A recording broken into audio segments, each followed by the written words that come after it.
Sugatan ng isang 82 anyos na lola matapos mabangga ng isang motorsiklo habang tumatawid ng pedestrian lane sa kahabaan ng Maharlika Highway sa bayan ng Santa Elena, Camarines Norte, dakong 3:00 ng hapon noong Linggo. Agad naman siyang isinugod sa Camarines Norte Provincial Hospital dahil sa kanyang tinamong bali sa paa. Sa investigasyon ng Santa Elena MPS, naging mabilis ang pagpapatakbo ng motorcycle rider na kinilalang si alias Nel, 29 anyos, isang magsasaka at residente ng Barangay Basyad, parehong bayan. Isinugod din siya sa Santa Elena District Hospital dahil sa tinamong gasgas at sugat sa ulo. Napag-alaman naman na wala siyang lisensya.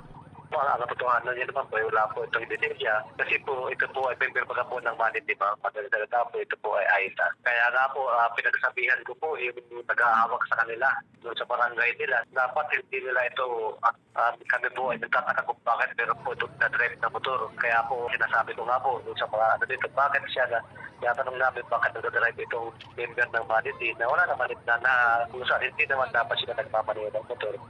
Nagkasundo na rin umano ang bawat panig, pero posibleng matikitan ang naturang rider dahil sa paglabag sa Republic Act 4136 o ang Land Transportation and Traffic Code.